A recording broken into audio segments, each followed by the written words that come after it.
విజువల్లో చూస్తున్నాం కదండి. ఈ విజువల్లో చూసే దాంట్లో 138 బై పైకి 2 ఎకరాల 10 గుంటలు ఈ స్థలం ఏదైతే ఉందో ఈ స్థలము ఒరిజినల్గా ఇప్పుడు మనం లైన్ గీస్తున్నా ఒరిజినల్గా కొత్త కేశవులు బాదేపల్లి జడ్చర్ల భవిష్యత్తు కోసము భూదాన్ యజ్ఞ బోర్డుకి ఇచ్చిన స్థలం ఇది ప్రొబిషన్లా ఉండాల్సింది పోయి ప్రభుత్వ అధికారులు మరి ఏం జరిగిందో తెలియదు కానీ ఇక్కడ ఈ పెద్ద బాక్స్ గీసాం కదా ఎల్లో కలర్లో ఇది ప్లస్ ఇక్కడ ఇంకొక లొకేషన్ ఉంది.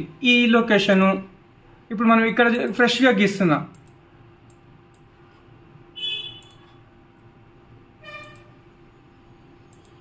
ఇలా ఇప్పుడు ఈ లైన్ వేస్తున్నాం కదా, ఈ లైన్కి సంబంధించింది ఒరిజినల్గా 2 ఎకరాల 10 గుంటలు వచ్చేసేసి భూదాన్ యజ్ఞ బోర్డుకి ఇచ్చింది.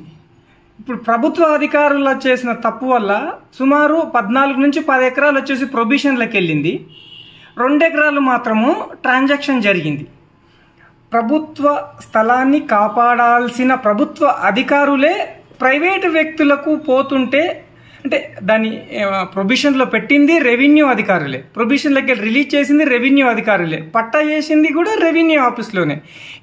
ఇలాగే కాకుండా జడ్చర్ల నియోజకవర్గ పరిధిలో కొన్ని వేల ఎకరాల భూదాన్ భూములు ఇలాగా ఒకరి పేరు మీద ఒకరి పేరు మీదకి ట్రాన్సాక్షన్ జరుగుతూ ఉన్నాయి. ఇది ఓన్లీ డీటెయిల్గా మీకు అర్థం కావడానికి మాత్రం ఇలా చూపిస్తున్నా. నా పేరు ప్రనీల్ చందర్. సర్వే నెంబర్ 138లో మేము కూడా ఒక 3 ఎకరాల భూమి కొనుగోలు చేయడం జరిగింది. 2023 3వ నెలలో మేము భూమి కొనుగోలు చేశాము. భూమి కొనుగోలు చేసిన తర్వాత మాకు పట్టా పాస్బుక్ రావడం జరిగింది. పట్టా పాస్బుక్ వచ్చిన తర్వాత ఒక 6 నుంచి 8 నెలల తర్వాత అదే ఆన్లైన్లో చెక్ చేస్తే ఈరోజు నేచర్ ఆఫ్ ల్యాండ్ ఏమో పట్టా, టైప్ ఆఫ్ ల్యాండ్ వచ్చేసి అసైన్డ్ ల్యాండ్ అని చెప్పని ఆన్లైన్లో మార్చడం జరిగింది. మరి దీని వెనుకల ఏం మతలబ్ ఉంది అని చెప్పని మేము ఒక్కసారి దానిపైన పూర్తి వివరాలు తీసుకుంటే ఏముందంటే సర్వే నెంబర్ 138 అనేది జడ్చర్ల గాంధీగా పిలువబడే కొత్త కేశవులు గారి పట్టా పొలము. 1957-58లో కొత్త కేశవులు గారు ఎమ్మెల్యేగా ఉన్న సమయంలో జడ్చర్ల భవిష్యత్ అవసరాల కోసం, ప్రభుత్వ భవనాల కోసం, ప్రజల అవసరాల కోసం తన సొంత పట్టా భూములను తన కుటుంబ సభ్యులకు కాకుండా ఈరోజు ప్రభుత్వానికి దారాదత్తం చేసిన ఉదాహరణలు చాలా ఉన్నాయి. అందులో భాగంగానే ఈ 138 సర్వే నెంబర్లో 2 ఎకరాల భూమిని భూదాన్ యజ్ఞ బోర్డుకి ఇవ్వడం జరిగింది. దాని తర్వాత ల్యాండ్ సీలింగ్ యాక్ట్ వచ్చినప్పుడు 1971-72లో భూదాన్ యజ్ఞ బోర్డు నుంచి ఇట్టి పొలాన్ని పోతిరెడ్డిపల్లి చెన్నయ్య గారికి అసైన్మెంట్ ద్వారా ఇవ్వడం జరిగింది. భూదాన్ యజ్ఞ బోర్డు అసైన్మెంట్ ద్వారా ఇచ్చింది అంటే దానిపైన కేవలం దున్నుకొని అనుభవించే హక్కు మాత్రమే ఉంటుంది, అమ్ముకునే హక్కు ఉండదు. కేవలం వాళ్లకు వాళ్ళ వారసులకు మాత్రమే ఉంటుంది. ఒకవేళ వాళ్లకు ఆ భూమి కానీ ఏం ఉపయోగపడదు అని అనుకున్న రోజు ప్రభుత్వం తిరిగి ఆ భూమిని తీసుకోవచ్చు అనే నిబంధనలు చాలా స్పష్టంగా ఉంటాయి.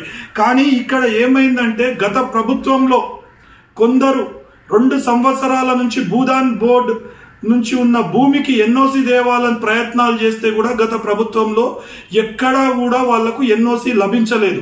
కానీ కొత్త ప్రభుత్వం వచ్చిన తర్వాత 2024 ఏప్రిల్లో భూదాన్ పొలానికి ఈ రోజు ఎన్ఓసి ఇచ్చి దాన్ని పోతిరెడ్డిపల్లి చెన్నయ్య వారసుల పేరుపై నుంచి ఇతరులకు రిజిస్ట్రేషన్ చేయడం జరిగింది.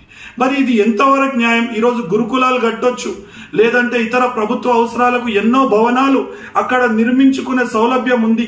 2 ఎకరాలు జడ్చర్ల పట్టణంలో అంటే ఈరోజు 6 కోట్ల విలువ చేసే పొలం, దాన్ని ఈరోజు మనం కాపాడుకోలేకపోతున్నామంటే ఎంత దౌర్భాగ్యమైన విషయమో అందరూ ఆలోచన చేయాలి. ఇక్కడ అన్నిటికంటే బాధాకరమైన విషయం ఏంటంటే ఈరోజు 16 ఎకరాల్లో 2 ఎకరాలు భూదాన్ పొలం, అది ప్రొహిబిటెడ్లో ఉండే. ఆ 2 ఎకరాల ప్రొహిబిటెడ్ని నాన్ ప్రొహిబిటెడ్గా చేసి మిగిలిన 14 ఎకరాల భూమిని ప్రొహిబిటెడ్ లిస్ట్లో పెట్టడం జరిగింది. మరి మేము గత ఎంఆర్ఓ లక్ష్మీనారాయణ గారికి మేము వినతి పత్రం ఇస్తే ఎంఆర్ఓ గారు కలెక్టర్ గారికి పంపించడం జరిగింది, కలెక్టర్ గారు సిసిఎల్ఏకి పంపించడం జరిగింది. మరి అందులో 7వ నెల 2023లో చాలా స్పష్టంగా అప్పటి తహసీల్దార్ కలెక్టర్ గారు కూడా మెన్షన్ చేయడం జరిగింది. As per records Khasra Pahani survey number 138, 16 acres 32 guntas, out of which 2 acres 10 guntas has been donated to Bhudan Yagna Board by Kotta Keshavulu, and the same is been assigned to Potireddipalli Chennaya, which is been marked as POB and kept aside, and rest of the land 14 acres is been purely పట్టా అనేది ఒక record ఇచ్చిండ్రు. ఎప్పుడు ఇచ్చిండ్రు? 11/7/2023 రోజు. ఇదే MRO office, ఇదే జిల్లా collector. మరి అదే ప్రభుత్వం మారంగానే మరి ఏప్రిల్ 2024లో ఇదే భూమికి ఎన్ఓసి వస్తుంది, ఇదే భూమిని ఇతరులకు రిజిస్ట్రేషన్ చేస్తారు. నిజమైన భూదాన్ భూమికేమో ఎన్ఓసి ఇస్తారు. నిజమైన పట్టా భూమి 14 ఎకరాలను తీసుకపోయి ప్రొహిబిటెడ్ లో పడేస్తారు. సిగ్గుపడాలి ఈరోజు సిసిఎల్ఏ కమిషనర్ అనేటోడు. ఎందుకంటే నీ టేబుల్ పైన గతంలో ఇచ్చిన కలెక్టర్ పేపర్ నీ టేబుల్ పైనే ఉంది. ఆ సర్వే నెంబర్ లో భూదాన్ ఉంది, అది పోతిరెడ్డిపల్లి చెన్నయ్య కసాయిన్ ఉంది అని. దాన్ని నువ్వు ఎన్ఓసి ఎట్లా ఇస్తావని చెప్పని మేము ప్రశ్నిస్తున్నాం. ఈ రోజు అదే మేము మిగతా 14 ఎకరాల మీ సేవ ద్వారా అప్లై చేసుకొని ఈరోజు సిసిఎల్ఏ పోతే దగ్గర ఈరోజు 4 నెలల నుంచి మేము తిరుగుతుంటే కూడా ఎకరానికి ఎంత ఇస్తారు అనే బేరం పెట్టే పరిస్థితిలో ఉంది. మరి గత ప్రభుత్వంలో ధరణిని అడ్డం పెట్టుకొని అక్రమాలు చేసిండ్రన్నారు. మరి ఈ ప్రభుత్వంలో చేస్తున్న అక్రమాలు ఏంది అని ప్రశ్నిస్తున్నాం. దయచేసి గౌరవ శాసన సభ్యులు గారికి ఈ విషయం తెలియకపోవచ్చు అని మేము అనుకుంటున్నాం. ఆయన ప్రమేయం లేకుండా జరిగింది అని మేము అనుకుంటున్నాం. ఇందులో ఇంకో దురదృష్టకరమైన విషయం ఏంటంటే ఎమ్మెల్యే గారు 800 గజాలు ఏదైతే ఇల్లు కడదామని తీసుకున్నారో అది కూడా ఈరోజు ప్రొహిబిటెడ్ లో పెట్టినరు ఈ అధికారులు. మరి దీనిపైన పూర్తి స్థాయిలో చర్య తీసుకొని ఈ రోజు తీసుకునే చర్యకు భవిష్యత్తులో ఎవరైనా సరే భూదాన్ని ముట్టాలంటే కూడా ఈ చర్యలను చూసి భయపడే విధంగా ఎమ్మెల్యే గారు చర్య తీసుకొని ఆ 2 ఎకరాలను యథావిధిగా భూదాన్లో పెట్టి వాళ్ళ రిజిస్ట్రేషన్ క్యాన్సిల్ చేసి మిగతా 14 ఎకరాల భూమిని ప్రొహిబిటెడ్ లో నుంచి తీసి ఆ 14 ఎకరాల రైతులకు పూర్తి స్థాయిలో న్యాయం చేయాలని చెప్పని మేము కోరుకుంటున్నాం.